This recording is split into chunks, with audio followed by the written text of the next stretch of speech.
और ईरान के 6 शहरों पर ड्रोन से अटैक होना सामान्य घटना नहीं है।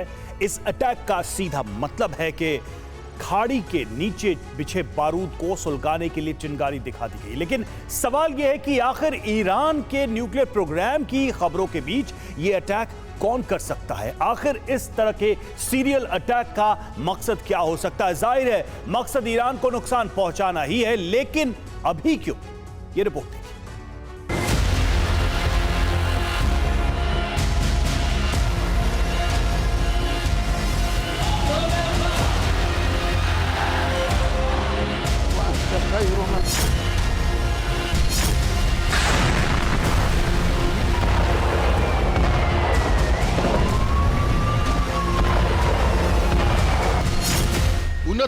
जनवरी 2023, 6 शहर, कई धमाके। ईरान की राजधानी तेहरान के कारस समेत 6 शहरों को दहलाए जाने की ये तस्वीर बिल्कुल सही है। सड़क पर दौड़ती गाड़ियों में बैठे लोग कुछ भी समझ पाते, इसके पहले ही बारूदी दहशत से वो थर्रा गए। आसमान से गिरी बारूदी तबाही ने सटीक निशाने लगाकर ईरान के आसमान पर तबाही के बादल गहरा दिए। आखिर ये अटैक हुए क्यों? किसने किए? ईरान को टारगेट बनाने के पीछे का वो मकसद क्या है? इन तमाम सवालों के जवाब अब भी तलाशे जा रहे हैं। लेकिन अफसोस कि हर सवाल अब भी अपनी जगह पर कायम है और सवालों की इस स्थिरता के पीछे सबसे बड़ा कारण है ईरान की चुप्पी। आखिर इस चुप्पी का कारण क्या है? इसे विशेषज्ञों ने एक थ्योरी के आधार पर विस्तार दिया है, जिसके बारे में हम आपको आगे बताएंगे। लेकिन पहले उन शहरों को देख लीजिए जिन्हें टारगेट किया गया है। ये शहर हैं तेहरान, इस्फहान, अजार शहर, ख्वैव, हमादान और डेज़फुल, यानी वो शहर जहां संभवतः ईरान के न्यूक्लियर ठिकाने और वेपन्स मेकिंग फैक्ट्रीज हैं।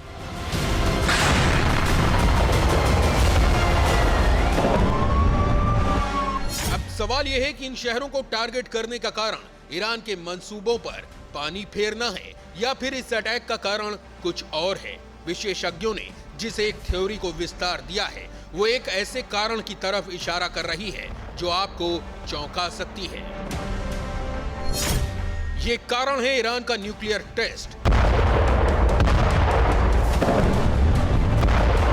जिसकी शुरुआत होती है साल 2020 से।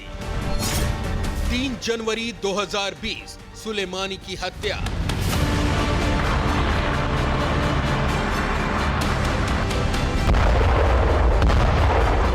अमेरिकन अटैकिंग ड्रोन ने बगदाद के हवाई अड्डे के पास कासिम सुलेमानी को निशाना बनाया था। सुप्रीम कमांडर की मौत होते ही ईरान के अंदर जो हाहाकारी हलचल देखने को मिली वो चौंकाने वाली थी।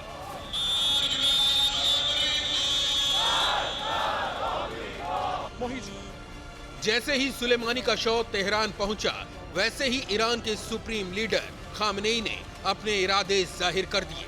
न्यूक्लियर हथियार समेत आईसीबीएम की ताकत हासिल करने का ऐलान कर दिया। और ये ऐलान पत्थर पर खींची गई लकीर की तरह अमिट हो गया। तेहरान की सड़क पर उतरे पूरे ईरान ने अमेरिका के खिलाफ लिए गए फैसले पर समर्थन दिया और तब से ईरान में अशांति का दौर शुरू हो गया।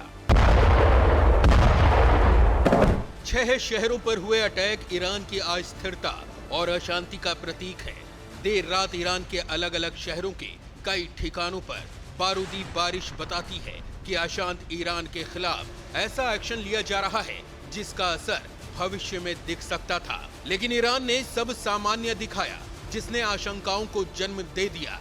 ऐसा इसलिए भी क्योंकि जिस इस्फहान में अटैक हुआ उसमें टारगेट ईरान का हथियार डिपो था। इसी तरह अलग अलग शहरों के अलग अलग ठिकाने भी टारगेट पर रहे। बावजूद इसके ईरान की चुप्पी और सरकारी तंत्र की प्रतिक्रिया साधारण सी रही। इसलिए विशेषज्ञों ने न्यूक्लियर टेस्ट की थ्योरी पर ज्यादा जोर दिया।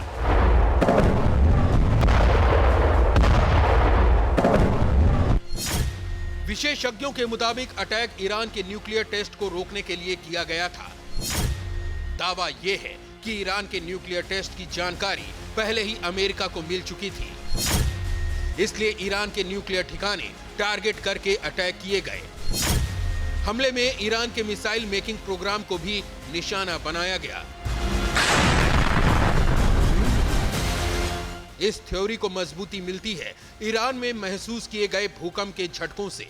दावे के तहत ईरान में जिस समय यह अटैक हुआ उसी समय भूकंप के झटके भी महसूस किए गए। आमतौर पर न्यूक्लियर टेस्ट में भूकंप के झटके महसूस किए जाते हैं, इसलिए भूकंप ने न्यूक्लियर टेस्ट की थ्योरी को मजबूत कर दिया। मुमकिन है कि ईरान की खामोशी की वजह भी यही हो, क्योंकि ईरान के पास अपने टेस्ट को सार्वजनिक मंच पर आने से रोकने का सिर्फ यही तरीका है। ईरान के रक्षा मंत्रालय ने सिर्फ अटैक की डिटेल सार्वजनिक की। हमले की जानकारी में शहर और टारगेट का जिक्र किया। हमले के पीछे किस दुश्मन का हाथ है इसका जिक्र नहीं किया। इस अटैक में बड़ा नुकसान न होने का भी दावा किया गया।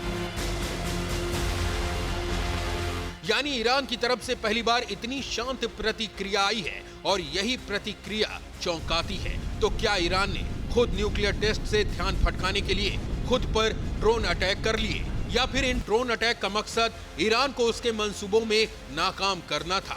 विशेषज्ञों की थ्योरी के आधार पर विस्तार देखिए। विशेषज्ञों का मानना है कि ईरान रविवार की रात न्यूक्लियर टेस्ट करने जा रहा था। इस टेस्ट के बारे में अमेरिका और नेटो को जानकारी मिल चुकी थी।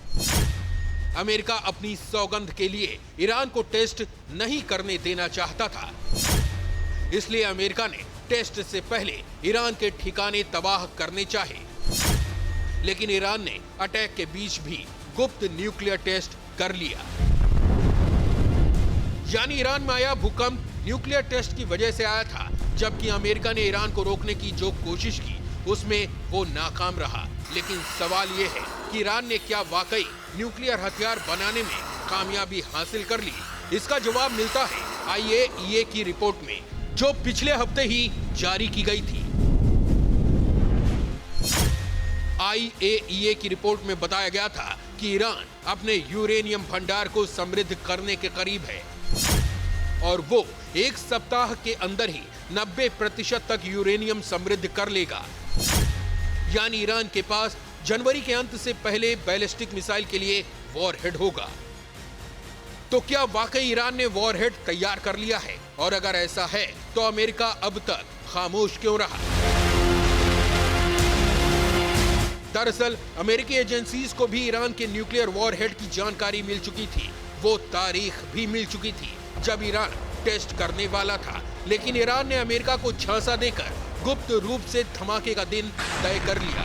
और जैसे ही ये जानकारी अमेरिका को मिली, ताबड़तोड़ अटैक हुए, लेकिन कामयाबी नहीं मिली, जबकि ईरान अपने मकसद में कामयाब हो गया। Bureau report, TV9 Bharatvarsh.